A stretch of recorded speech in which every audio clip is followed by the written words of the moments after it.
हमारा लक्ष्य यह सीखना है कि हमारी आदतों को कैसे प्रबल बनाया जाए।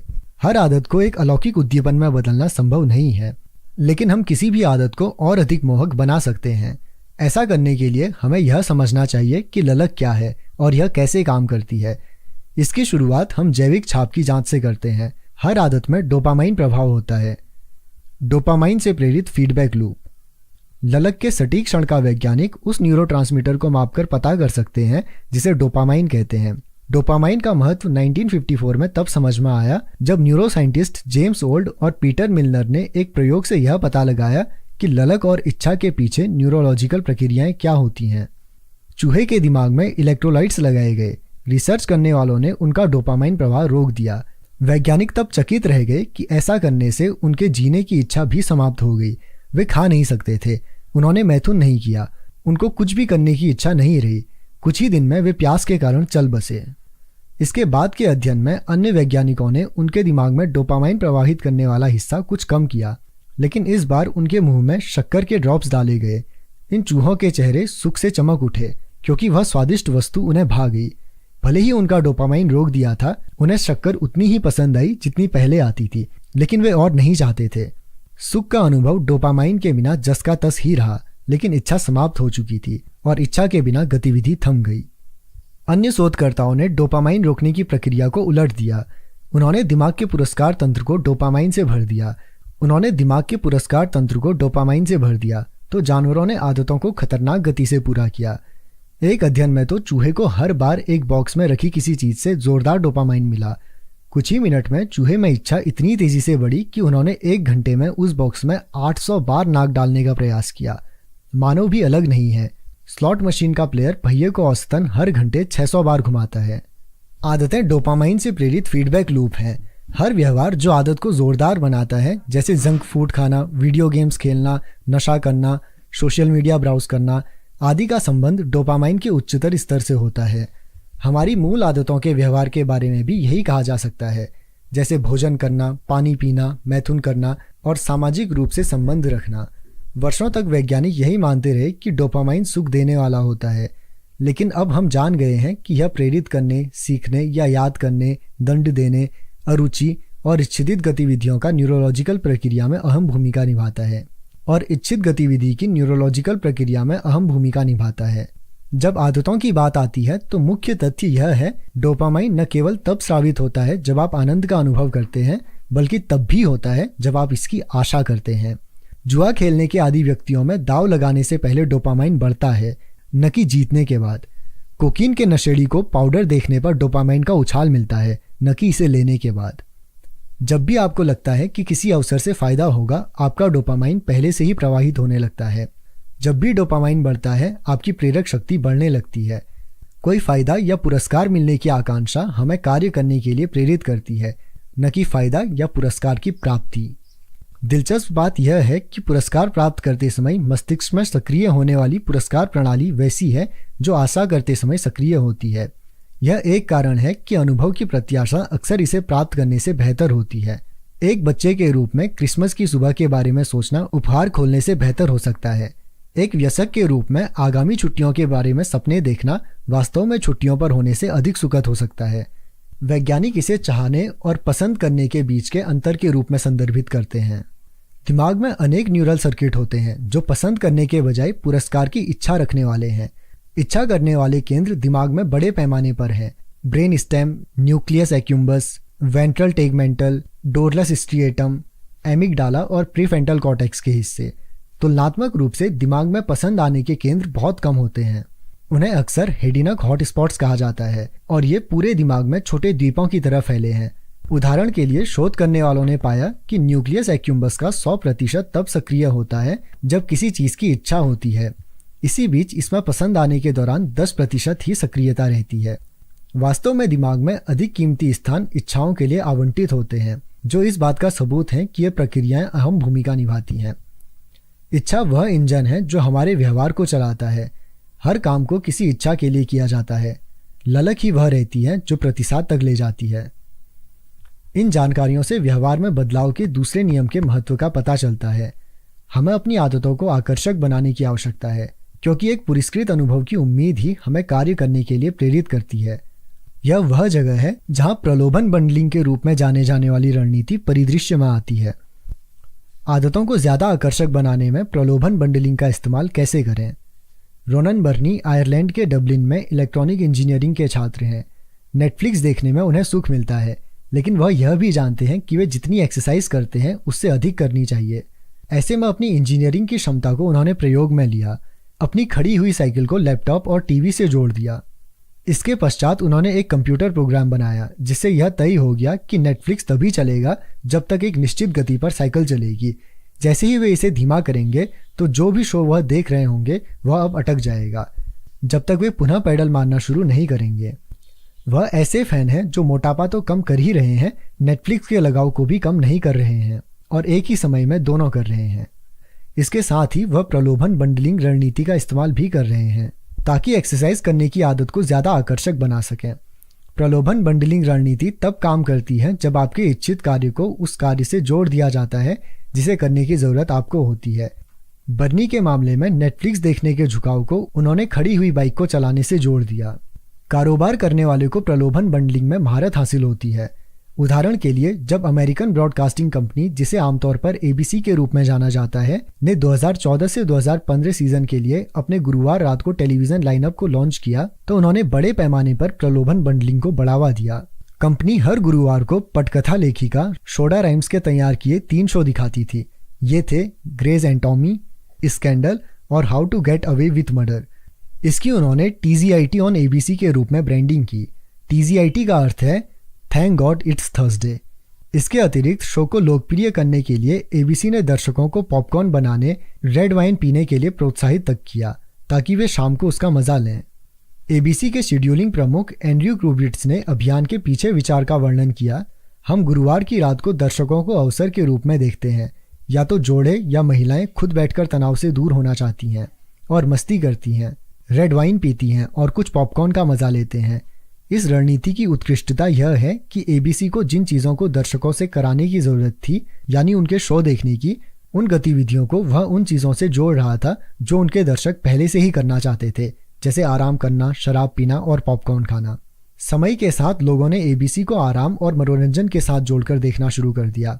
अगर आप हर गुरुवार को रात 8 बजे रेड वाइन पीते हैं और पॉपकॉर्न खाते हैं तो अंततः गुरुवार 8 बजे का अर्थ है विश्राम और मनोरंजन। पुरस्कार संकेत के साथ जुड़ जाता है और टेलीविजन को चालू करने की आदत अधिक आकर्षक हो जाती है। यदि आपको एक ही समय में अपना कोई पसंदीदा काम करने को मिले तो इस बात की संभावना ज्यादा होती है कि आपको व्यवहार आकर्षक लगने लगेगा। कदाचित आप सेलिब्रिटी की गपशप सुनना चाहते हैं, लेकिन साथ ही आप शरीर को ठीक भी रखना चाहते हैं। इसमें प्रलोभन बंडलिंग की रणनीति को प्रयोग में लेते हुए आप जिम में टेबलाइडस पढ़ सकते हैं और रियलिटी शो भी देख सकते हैं। हो सकता है कि आप पेडिक्योर करना चाहते हो, लेकिन आपको अपने ईमेल इनबॉक्स को भी साफ करने की जरूरत है। पेडिक्योर कराते समय लंबित ईमेल कार्यों को भी निपटाते चले जाएं। प्रलोभन बंडलिंग एक मनोवैज्ञानिक सिद्धांत को लागू करने का तरीका है जिसे प्रेमैक के सिद्धांत के रूप में जाना जाता है। प्रोफेसर डेविड प्रेमैक के काम के बाद नामित यह सिद्धांत कहता है कि अधिक संभावित व्यवहार कम संभावित व्यवहार को सुदृढ़ करेगा। दूसरे शब्दों में, भले ही आप वास्तव में बकाया ईमेल कार्य को निपटाना नहीं चाहते हैं, लेकिन आप ऐसा करने के लिए स्वतः तैयार हो जाएंगे यदि इसके साथ आपको कुछ ऐसा करना है जो आप वास्तव में करना चाहते हैं। आदतों को क्रमबद्ध करने की रणनीति को आप प्रलोभन बंडलिंग से जोड़ सकते हैं, जिसका उल्लेख हमने अध्याय 5 में किया है, ताकि आप अपने व्यवहार को निर्दिष्ट करने के लिए नियम बना सकें। आदतों को क्रमबद्ध करने की रणनीति प्लस प्रलोभन बंडलिंग का फॉर्मूला है डैश वर्तमान आदत के पश्चात डैश जो आदत आवश्यक है वह करूंगा। दूसरा, डैश आवश्यक आदत के बाद मैं वह डैश इच्छित आदत को करूंगा। यदि आप खबरें पढ़ने के पक्ष में हैं लेकिन आभार व्यक्त करना आपके लिए आवश्यक है। पहला, सुबह की कॉफी पी लेने के बाद मैं एक बात कहूंगा कि कल जो कुछ भी हुआ डैश आवश्यक उसके लिए आभारी हूं। दूसरा, मैं किसी के प्रति आभार व्यक्त कर दूं उसके बाद मैं खबर पढ़ूंगा डैश इच्छा। यदि आप खेल देखना चाहते हैं लेकिन आपको सेल्स कॉल भी करनी आवश्यक है। पहला, लंच ब्रेक से लौटकर मैं 3 संभावित ग्राहकों को कॉल करूंगा आवश्यकता। दूसरा, संभावित 3 ग्राहकों को कॉल करने के बाद मैं ESPN देखूंगा इच्छा। यदि आप फेसबुक देखना चाहते हैं लेकिन आपको एक्सरसाइज करनी आवश्यक है। पहला, जैसे ही मैं अपना फोन हाथ में लूंगा मैं 10 बर्पी एक्सरसाइज करूंगा आवश्यकता। दूसरा, 10 बर्पी करने के बाद ही मैं अपना फेसबुक ऑन करूंगा। इच्छा। उम्मीद यह है कि अंततः आप 3 ग्राहकों को कॉल करने या 10 बर्पी करने के लिए तत्पर होंगे, क्योंकि इसका मतलब है कि आपको नवीनतम खेल समाचार पढ़ने या फेसबुक देखने की इच्छा है। जिस काम को करने की ज़रूरत है उसे करने का मतलब है कि आप वह काम करना चाहते हैं जिसकी इच्छा है। हमने इस अध्याय को अलौकिक उद्दीपनों पर चर्चा करके शुरू किया था, जो वास्तविकता के उन्नत संस्करण हैं। ये कार्रवाई करने की हमारी इच्छा बढ़ाते हैं। प्रलोभन बंडलिंग किसी भी आदत का उन्नत संस्करण बनाने का एक तरीका है जिसे आप पहले से ही करना चाहते हैं। कोई भी अप्रतिरोध्य यानी अनिवार्य आदत बनाना कठिन काम है, लेकिन यह सरल रणनीति हो सकती है। किसी भी आदत को अधिक आकर्षक बनाने के लिए इसका इस्तेमाल किया जा सकता है, अन्यथा ऐसा नहीं होगा। अध्याय का सार। व्यवहार में बदलाव का दूसरा नियम है, इसे आकर्षक बनाएं। जितना आकर्षक अवसर होगा उतना अधिक इसकी आदत बनती जाएगी। आदतें डोपामाइन से चलने वाली फीडबैक लूप है। जब डोपामाइन बढ़ता है तो हमारी प्रेरक शक्ति बढ़ती है। यह पुरस्कार की प्रत्याशा है, उसकी पूर्ति नहीं, जो हमें कार्रवाई करने के लिए प्रेरित करती है। जितनी अधिक प्रत्याशा होगी, डोपामाइन का उछाल उतना ही अधिक होगा। प्रलोभन बंडलिंग आदतों को ज्यादा आकर्षक बनाने का एक उपाय है। जो आप करना चाहते हैं उसे आप अपनी आवश्यकता के साथ जोड़ दें, यह रणनीति है। आपकी आदतों को आकार देने में परिवार और मित्रों की भूमिका। हंगेरी के लज्जो पोलगर ने 1965 में क्लारा नामक महिला को एक के बाद एक विचित्र पत्र लिखे। लाजलो कड़े परिश्रम में विश्वास रखते थे। वास्तव में वे सिर्फ इसी में विश्वास रखते थे। उन्होंने जन्मजात प्रतिभा का विचार ठुकरा दिया था। उनका दावा था कि सतत अभ्यास और अच्छी आदतों के विकास से कोई भी बच्चा किसी भी क्षेत्र में जीनियस बन सकता है। उनका मंत्र था, जीनियस पैदा नहीं होता बल्कि उसे शिक्षित एवं प्रशिक्षित किया जाता है। लाजलो का अपने विचार में इतना विश्वास था कि उन्होंने इसका अपनी ही संतानों पर परीक्षण करना चाहा और उन्होंने इसी सिलसिले में क्लारा को पत्र लिखे। वे चाहते थे कि उनकी पत्नी ऐसी हो जो सीधे उनके विचार से सहमत हो। क्लारा टीचर थी। वे अपने विचारों को लेकर इतनी अड़ियल नहीं रही होगी जितने लाजलो थे, लेकिन वे भी यही मानती थी कि उचित निर्देशन से कोई भी अपने कौशल में इजाफा कर सकता है। लाजलो ने तय किया कि शतरंज प्रयोग के लिए उपयुक्त क्षेत्र रहेगा और उन्होंने अपने बच्चों को शतरंज का महारथी बनाने के हिसाब से पालने की योजना बनाई। बच्चों को घर में ही स्कूली शिक्षा दी जाएगी, जिसे उस समय हंगरी में दुर्लभ माना जाता था। घर शतरंज की किताबों और प्रसिद्ध शतरंज खिलाड़ियों की तस्वीरों से भरा होगा। बच्चे एक दूसरे के खिलाफ लगातार खेलते रहेंगे और सर्वश्रेष्ठ टूर्नामेंटों में प्रतिस्पर्धा करेंगे। परिवार हर उस प्रतियोगी के टूर्नामेंट इतिहास का सावधानी पूर्वक हिसाब रखेगा जिसका सामना बच्चे ने किया होगा। उनका जीवन शतरंज के लिए समर्पित होगा। लाजलो ने क्लारा से विवाह किया और कुछ ही वर्ष में दंपत्ति 3 बेटियों सुसान, सोफिया और जूडिट के माता पिता बने। सुसान सबसे बड़ी थी और उसने 4 वर्ष की आयु से ही शतरंज खेलना शुरू कर दिया था। 6 माह में वह बड़ों को भी हराने लगी। सोफिया उससे छोटी थी। 14 वर्ष की आयु में वह विश्व चैंपियन बन गई और कुछ ही वर्ष बाद वह ग्रैंड मास्टर बन चुकी थी। जूडिट सबसे छोटी और सबसे श्रेष्ठ थी। 5 वर्ष की आयु में ही वह पिता को हराने लगी थी। 12 वर्ष की आयु में दुनिया के शीर्ष 100 खिलाड़ियों में सबसे कम आयु की खिलाड़ी जूडिट ही थी। 15 वर्ष 4 आयु की आयु में वह सबसे छोटी ग्रैंड मास्टर बन चुकी थी। वह अब तक के सबसे कम आयु के रिकॉर्ड धारक ग्रैंड मास्टर बीबी फिशर से भी छोटी थी। 27 वर्ष तक वह दुनिया की पहले नंबर की महिला शतरंज खिलाड़ी रही। पोलगर बहनों का बचपन बहुत असामान्य तरह का था। फिर भी यदि आप उनसे पूछेंगे तो वे दावा करेंगी कि उनकी जीवन शैली बहुत आकर्षक ही नहीं बल्कि सुखद भी थी। उनके इंटरव्यू में इन बहनों ने कहा है कि उनका बचपन दुष्कर होने के बजाय मनोरंजन से भरा था। उन्हें शतरंज खेलना अच्छा लगता था, इससे उनका मन नहीं भरता था। एक बार लाजलो ने मध्य रात्रि में सोफिया को बाथरूम में खेलते हुए देखा। पिता ने उससे कहा, सोने जाओ सोफिया, इन मोहरों को अकेला रहने दो। इस पर सोफिया ने यह जवाब दिया, डैडी ये मुझे अकेला नहीं छोड़ेंगे। पोलगर बहनें उस वातावरण में पली बड़ी जहां पर किसी भी अन्य बात की तुलना में शतरंज को ज्यादा महत्व दिया जाता था। इसके लिए उनकी प्रशंसा होती थी और पुरस्कार मिलते थे। उनकी दुनिया में शतरंज की धुन होना सामान्य था। और जैसा कि हम देखते हैं कि जो भी आदतें हमारी संस्कृति में सामान्य होती हैं, उन्हें सबसे ज्यादा आकर्षक व्यवहार के तौर पर आप देखते हैं। सामाजिक मानकों का मोहक खिंचाव। इंसान एक तरह से झुंड के जानवर हैं। हम इसमें फिट होना चाहते हैं, दूसरों के साथ बंधन में बंधना चाहते हैं ताकि हम हमारे साथियों से सम्मान और अनुमोदन अर्जित कर सकें। इस तरह के झुकाव हमारे अस्तित्व के लिए आवश्यक हैं। हमारे अधिकांश विकासवादी इतिहास में हमारे पूर्वज जनजातियों में रहते थे। कबीले से अलग हो जाना या उससे भी बदतर बहिष्कृत किया जाना एक मौत की सजा थी। अकेला भेड़िया मर जाता है लेकिन झुंड बचा रहता है। इस बीच जिन लोगों ने सहयोग किया और दूसरों के साथ बंधन में बंध गए, उन्होंने बढ़ी हुई सुरक्षा, संभोग के अवसरों और संसाधनों तक पहुंच का आनंद लिया। जैसा चार्ल्स डार्विन ने कहा था, मानव जाति के लंबे इतिहास में जिन लोगों ने सबसे प्रभावी रूप से सहयोग और सुधार करना सीखा है, वे ही प्रबल साबित हुए हैं। इसके परिणाम स्वरूप किसी से जुड़ना मानव की सबसे गहरी इच्छाओं में से एक है और इस प्राचीन वरीयता का हमारे आधुनिक व्यवहार पर एक शक्तिशाली प्रभाव है। हम अपनी पुरानी आदतों का चयन नहीं करते, हम उनकी नकल करते हैं। हम उस स्क्रिप्ट का अनुसरण करते हैं जो हमारे दोस्तों और परिवारों, हमारे चर्च या स्कूल, हमारे स्थानीय समुदाय और बड़े पैमाने पर समाज द्वारा सौंपी गई होती हैं। इन संस्कृतियों और समूहों में से प्रत्येक अपनी अपेक्षाओं और अपने मानकों के साथ आता है। कब शादी करनी है या नहीं, कितने बच्चे होने चाहिए, कौन सी छुट्टियां मनानी हैं, अपने बच्चे के जन्मदिन उत्सव पर कितना पैसा खर्च करना है। कई मायनों में ये सामाजिक मानदंड अदृश्य नियम हैं जो प्रत्येक दिन आपके व्यवहार का मार्गदर्शन करते हैं। आप हमेशा उन्हें दिमाग में बनाए रखते हैं, भले ही वे आपके दिमाग के शीर्ष पर ना हो। अक्सर आप अपनी संस्कृति की आदतों का बिना सोचे समझे, बिना कोई सवाल किए और कभी कभी याद किए बिना अनुसरण करते हैं। फ्रांसीसी दार्शनिक मिशेल डी मोंटेने ने लिखा है, समाज में जीवन के रीति रिवाज और प्रथाएं हमें बहा कर ले जाती हैं। ज्यादातर समय समूह के साथ जाने पर बोझ का एहसास नहीं होता। हर कोई समूह के अनुकूल होना चाहता है। यदि आप एक ऐसे परिवार में बड़े होते हैं जिसमें आपको शतरंज कौशल के लिए पुरस्कार दिया जाता है, तो आपको शतरंज खेलना बहुत ही पसंद आने वाली बात होगी। अगर आप ऐसी नौकरी में काम करते हैं जहां हर कोई महंगे सूट पहनता है, तो आप भी दिखावा करना चाहेंगे। यदि आपके मित्र एक मजाक साझा कर रहे हैं या एक नए वाक्यांश का उपयोग कर रहे हैं, तो आप भी यह करना चाहेंगे ताकि वे जान लें कि आपने इसे समझ लिया है। व्यवहार तब आकर्षक होते हैं जब वे समूह के अनुकूल होने में हमारी मदद करते हैं। हम विशेष रूप से 3 समूहों की आदतों की नकल करते हैं। पहला, करीबी समूह, दूसरा, बड़ा समूह, तीसरा, ताकतवर लोगों का समूह। हर समूह आपको अवसर देता है कि आप व्यवहार बदलने के दूसरे नियम का लाभ लें और अपनी आदतों को ज्यादा आकर्षक बना लें। आसपास का हमारे व्यवहार पर अधिक प्रभाव पड़ता है। भौतिक वातावरण के संदर्भ में ऐसा था जैसे कि हमने अध्याय 6 में चर्चा की थी, लेकिन सामाजिक वातावरण में भी यह सही होता है। हम अपने आसपास के लोगों की आदतों को ही ग्रहण करते हैं। जिस प्रकार से हमारे माता पिता चीजों को तर्क से संभालते हैं, जिस तरह से आपके साथी एक दूसरे के साथ फ्लर्ट करते हैं, जैसे आपके सहकर्मी परिणाम हासिल करते हैं, आप भी उनका अनुसरण करते हैं।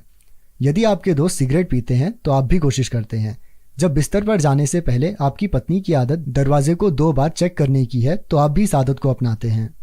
मुझे लगता है कि मैं अक्सर अनुभव किए बिना अपने आसपास के लोगों के व्यवहार की नकल करता हूँ। बातचीत में मैं स्वचालित रूप से दूसरे व्यक्ति के शरीर की मुद्रा को ग्रहण कर लेता हूँ। कॉलेज में मैं अपने रूममेट्स की तरह बात करने लगा था। अन्य देशों की यात्रा करते समय मैं अनजाने में ही स्थानीय उच्चारण का अनुकरण करता हूँ, खुद को रोकने के लिए याद दिलाने के बावजूद। सामान्य नियम कहता है कि हम किसी के जितने करीब होंगे, उतनी ही अधिक संभावना उसकी कुछ आदतों की नकल करने की होगी। हमारे एक अभूतपूर्व अध्ययन में हमने 32 साल तक 12,000 लोगों पर नजर रखी और निष्कर्ष निकाला कि यदि किसी व्यक्ति का कोई दोस्त मोटा था, तो उसके मोटे होने की संभावना 57% बढ़ गई। यह दूसरे तरीके से भी काम करता है।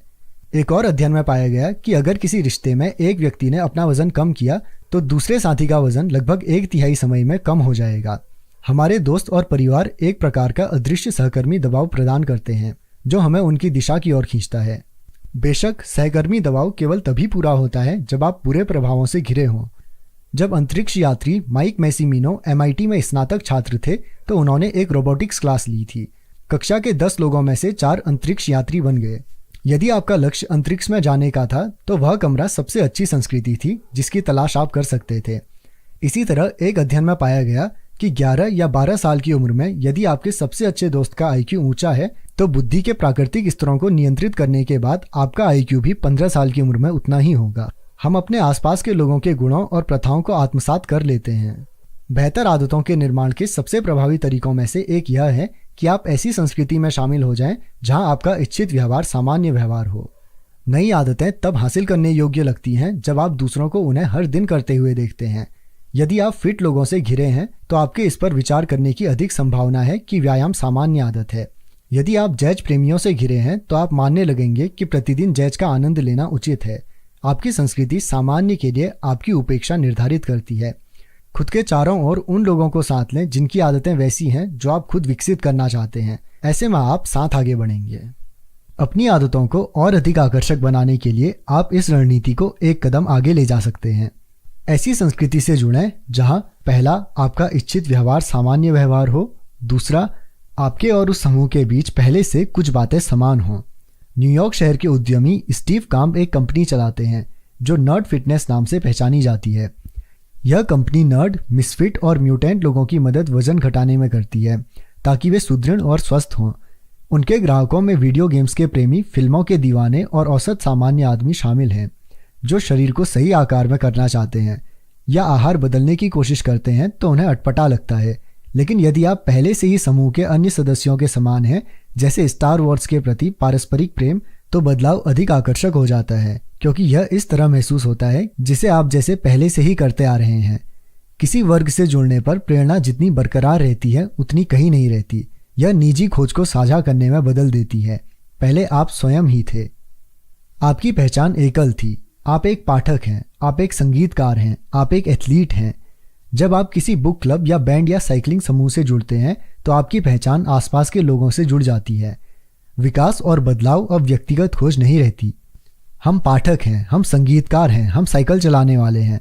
साझा पहचान आपकी व्यक्तिगत पहचान को सुदृढ़ करना शुरू करती है। यही कारण है कि किसी लक्ष्य को प्राप्त करने के बाद भी अपनी आदतों को बनाए रखने के लिए समूह का हिस्सा बने रहना महत्वपूर्ण होता है। मित्रता और समुदाय नई पहचान स्थापित करते हैं और व्यवहार के लंबे समय तक चलने में मदद करते हैं। बड़े समूह का अनुसरण करना। 1950 के दशक में मनोवैज्ञानिक सोलोमन एश ने सिलसिलेवार अनेक प्रयोग किए थे जो अब प्रत्येक वर्ष असंख्य अंडर ग्रेजुएट्स को सिखाए जाते हैं। हर प्रयोग के शुरू में सब्जेक्ट्स अजनबियों के समूह के साथ प्रवेश करते थे। उनके लिए अनजान अन्य प्रतिभागी अभिनेता होते थे जो शोधकर्ता द्वारा लाए गए थे। उन्हें कुछ सवालों के जवाब पटकथा के अनुसार देने के निर्देश दिए गए थे। समूह को एक लाइन वाला एक कार्ड दिखाया जाता था और फिर लाइनों की श्रृंखला वाला दूसरा कार्ड। प्रत्येक व्यक्ति को दूसरे कार्ड पर वह लाइन चुनने के लिए कहा जाता था जो पहले कार्ड की लाइन की लंबाई के समान हो। यह एक बहुत ही सरल कार्य था। यहाँ 2 कार्ड का उदाहरण दिया गया है। प्रयोग हमेशा ऐसे शुरू होता था। पहले कुछ आसान परीक्षण होते थे जिनमें सभी सही लाइन पर सहमति व्यक्त करते थे। कुछ राउंड के बाद प्रतिभागियों को टेस्ट दिखाया जाता था जो कमरे में अभिनेताओं को छोड़कर बिल्कुल पिछले वाले की तरह स्पष्ट होता था। वे जानबूझकर गलत जवाब का चयन करते थे। उदाहरण के लिए, वे चित्र में 10 दिखाई गई तुलना के लिए 1 जवाब देते थे। हर कोई सहमत होता था कि रेखाएं समान हैं, भले ही वे स्पष्ट रूप से अलग होती थी। सब्जेक्ट जो छल से अनभिज्ञ होते थे वे तुरंत हतप्रभ रह जाते थे। उनकी आंखें चौड़ी हो जाती थी। वे अपने आप हंस पड़ते थे। वे अन्य प्रतिभागियों की प्रतिक्रियाओं का दोबारा जांच करते थे। उनकी व्यग्रता तब बढ़ जाती थी जब एक के बाद एक दूसरे भी वही गलत प्रक्रिया देते थे। जल्द ही सब्जेक्ट अपनी आंखों पर शक करना शुरू कर देते थे। आखिरकार वे भी इसका वही जवाब देते थे जो उनका दिल जानता था कि वह गलत है। एश ने कई बार और कई अलग अलग तरीकों से इस प्रयोग को किया। उन्होंने जो खोजा वह यह था कि जैसे जैसे अभिनेताओं की संख्या बढ़ती गई वैसे वैसे ही सब्जेक्ट की अनुरूपता भी बढ़ती गई। यदि सिर्फ सब्जेक्ट और एक अभिनेता था तब व्यक्ति की पसंद पर कोई प्रभाव नहीं पड़ा। उन्होंने बस मान लिया कि वे एक डमी के साथ कमरे में थे। जब 2 अभिनेता सब्जेक्ट के साथ कमरे में थे तब भी बहुत कम प्रभाव पड़ा था। लेकिन जब लोगों के तौर पर अभिनेताओं की संख्या 3-4 से लेकर 8 तक बढ़ा दी गई तो सब्जेक्ट के स्वयं दोबारा अनुमान लगाने की अधिक संभावना बन गई। प्रयोग के अंत तक लगभग 75% सब्जेक्ट समूह के साथ सहमत हो गए थे। उत्तर भले ही स्पष्ट रूप से गलत था। जब भी हम अनिश्चित होते हैं कि कैसे कार्य करना है तब हमारे व्यवहार का मार्गदर्शन करने के लिए समूह की ओर देखते हैं। हम लगातार अपने माहौल को स्कैन करते रहते हैं। आप सोचते रहते हैं शेष सब क्या कर रहे हैं। हम अमेज़न, येल्प या ट्रिप एडवर्टाइजर पर समीक्षाओं की जांच करते हैं क्योंकि हम खरीदने, खाने और यात्रा की सर्वश्रेष्ठ आदतों की नकल करना चाहते हैं। यह आमतौर पर स्मार्ट रणनीति है। संख्या के रूप में इसके साक्ष्य भी हैं, लेकिन इसका नकारात्मक पहलू भी हो सकता है। समूह का सामान्य व्यवहार अक्सर व्यक्ति के इच्छित व्यवहार को खत्म कर देता है। उदाहरण के लिए, एक अध्ययन में पाया गया कि जब एक चिंपैंजी एक झुंड के सदस्य के रूप में नट्स को क्रैक करने का एक प्रभावी तरीका सीख जाता है और फिर एक नए झुंड में स्विच कर जाता है जो कम प्रभावी रणनीति का उपयोग करता है, ऐसे में यह चिंपैंजी नट्स को क्रैक करने के बेहतर तरीके का इस्तेमाल करने से बचेगा ताकि शेष चिंपैंजियों में घुल मिल सके। मनुष्य भी इनके समान ही है। समूह के मानदंडों की अनुपालन करने के लिए जबरदस्त आंतरिक दबाव होता है। स्वीकार किए जाने का प्रतिफल अक्सर एक तर्क को जीतने, स्मार्ट लगने या सच्चाई का पता लगाने से ज्यादा होता है। मानव का दिमाग जानता है कि दूसरे के साथ कैसा रहा जाए। वह दूसरे के साथ ही रहना चाहता है। यह हमारा प्राकृतिक तरीका है। आप इस पर हावी हो सकते हैं, आप समूह को अनदेखा कर सकते हैं, या फिर इस बात की चिंता छोड़ सकते हैं कि अन्य लोग क्या सोच रहे होंगे, लेकिन इसमें मेहनत लगती है। जो चलन है उसके खिलाफ जाने में अतिरिक्त प्रयास करना होता है। जब आदतों को बदलने का अर्थ समूह को चुनौती देना होता है तो बदलाव आकर्षणहीन हो सकता है। जब आदतों को बदलने का अर्थ समूह के साथ ढलना है तो बदलाव बेहद आकर्षक होता है। ताकतवर लोगों के समूह का अनुसरण। हर स्थान पर मानव शक्ति, प्रतिष्ठा और सामाजिक स्तर को पाना चाहता है। हम अपनी जैकेट्स में कई मेडल लटकाना चाहते हैं। हम अपने खिताबों में अध्यक्ष या पार्टनर दर्ज कराना चाहते हैं। यह प्रवृत्ति व्यर्थ जरूर लग सकती है, लेकिन यह स्मार्ट प्रयास है। ऐतिहासिक रूप से भी देखें तो जिस व्यक्ति के पास अधिक शक्ति और सामाजिक स्तर होता है वह कई संसाधन प्राप्त कर लेता है, जीवित रहने की चिंता कम करता है और आकर्षक साथी साबित होता है। हम ऐसे व्यवहारों के प्रति आकर्षित होते हैं जो हमें सम्मान, सहमति, प्रशंसा और सामाजिक स्तर प्रदान करता है। हम जिम में ऐसे होना चाहते हैं जिसकी मांसपेशियों में बल हो, या ऐसे संगीतकार होना चाहते हैं जो जटिल से जटिल चीजें बजा सके, या ऐसे अभिभावक होना चाहते हैं जिनके बच्चे खूब उपलब्धियां हासिल करें। यह बातें हमें भीड़ से अलग करती हैं। एक बार हम समूह के अनुकूल साबित हो जाएं तो फिर हम भीड़ से अलग दिखने के तरीके खोजने लगते हैं। यह एक बड़ा कारण है जिससे हम अधिक प्रभावी लोगों की आदतों पर गौर करते हैं। सफल लोगों के व्यवहार का हम अनुपालन करते हैं क्योंकि हमारी भी सफल होने की आकांक्षा रहती है। जिन लोगों को हम पसंद करते हैं उनकी आदतों को हम दैनिक आदतों में शामिल करते हैं। आप अपनी इंडस्ट्री में सर्वाधिक सफल कंपनियों की बाजार रणनीति का अनुसरण करते हैं। अपने पसंदीदा बेकर की रेसिपी को बनाते हैं। आप पसंदीदा लेखक की कहानी की शैली को अपना लेते हैं। जिस तरह से आपके अधिकारी बात करते हैं आप उनके समान ही बात करने लगते हैं। हम उनकी शैली भी अपनाते हैं जिनसे हम ईर्ष्या करते हैं। उच्च सामाजिक दर्जे के लोगों को सबकी प्रशंसा, सम्मान और सहमति मिलती है। यदि व्यवहार को सहमति, सम्मान और प्रशंसा मिलती है तो वह हमें आकर्षक लगता है। हम उस व्यवहार को नहीं अपनाते जो हमारे सामाजिक स्तर को घटा सकता है। हम अपने बगीचे की घास काटते हैं और बाड़ को भी ठीक करते हैं क्योंकि हम आस पड़ोस में कीचड़ का स्थान नहीं बनाना चाहते। जब हमारी माँ आने वाली होती है तो हम घर साफ करते हैं क्योंकि हम नहीं चाहते कि कोई हमारे बारे में किसी भी प्रकार का निष्कर्ष निकाले। हम लगातार सोचते हैं दूसरे मेरे बारे में क्या सोचते होंगे, और अपना व्यवहार इसी के आधार पर परिवर्तित करते रहते हैं। शतरंज की असाधारण प्रतिभाओं में शुमार पोलगर बहनों का उल्लेख इस अध्याय के आरंभ में किया गया था। वे जोरदार और लंबे समय तक बने रहने वाले सामाजिक प्रभाव की साक्ष्य हैं। इन बहनों ने कई घंटों तक हर दिन शतरंज की प्रैक्टिस की और दशकों तक अपना प्रभाव छोड़ा। ये आदतें और व्यवहार आंशिक रूप से इसलिए भी आकर्षक बने रहे क्योंकि उन्हें अपनी संस्कृति में सम्मान मिला था। उनके माता पिता की प्रशंसा से लेकर ग्रैंड मास्टर बनने जैसी उपलब्धियों की वजह से उन्हें अपने प्रयास सतत रखने के कई प्रेरक तत्व मिले। अध्याय का सार।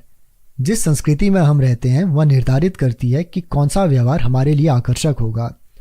हमारी संस्कृति की ऐसी आदतें जो प्रशंसनीय होती हैं और जिन पर सबकी सहमति होती है, हम उन्हें ही अपनाने लगते हैं क्योंकि हम अपने समूह में उपयुक्त होना चाहते हैं। हम 3 सामाजिक समूहों की आदतों का अनुसरण करते हैं: करीबी लोग, परिवार एवं मित्र, अनेक लोग यानी समूह या जाति, और प्रभावशाली लोग, सामाजिक रूप से श्रेष्ठ व प्रतिष्ठित। बेहतर आदतों को बनाने के प्रभावी तरीकों में से एक है कि हम ऐसी संस्कृति से जुड़ जाएं जहां पहला, आपका इच्छित व्यवहार सामान्य व्यवहार हो, और दूसरा, समूह के साथ आप में पहले से कुछ समानताएं हों। एक समूह या जाति का सामान्य व्यवहार कई बार किसी के इच्छित व्यवहार पर हावी हो जाता है। भले ही हम सही हों, लेकिन भीड़ के साथ की विचारधारा का पालन कर अधिकतर हम गलत हो जाते हैं। यदि किसी व्यवहार को स्वीकृति, सम्मान और प्रशंसा मिलती है तो वह हमें आकर्षक लगता है। चैप्टर 10। खराब आदतों के कारण को जानकर उन्हें कैसे ठीक करें। इस्तांबुल की प्रमुख सड़क इस्तिक्लाल कदेसी से कुछ ही दूर एक पुराने अपार्टमेंट में 2012 के अंत में मैं बैठा हुआ था। मेरे साथ मेरा गाइड माइक भी एक आरामदायक कुर्सी पर कुछ फीट दूर बैठा हुआ था। मैं तुर्की की 3-4 दिन की यात्रा पर गया हुआ था। वास्तव में माइक मूल रूप से गाइड नहीं था। वह अमेरिका का रहने वाला था और 5 वर्षों से तुर्की में रह रहा था। उसने ही मुझे पूरा देश घुमा देने की पेशकश की थी और मैं उसे साथ ले गया। जिस रात को मुझे और माइक को रात्रि भोज पर बुलाया गया था, इसमें उसके कुछ तुर्क मित्र भी थे। हम 7 लोग वहाँ थे और वहाँ पर सिर्फ मैं ही था जिसने कभी दिन में 1 पैक सिगरेट तक नहीं पी थी। मैंने एक तुर्क से पूछा कि यह आदत कैसे लग गई। उसने कहा, यह हमेशा दोस्तों के साथ रहते हुए शुरू होती है। एक दोस्त पीता है तो फिर आप भी पीने लगते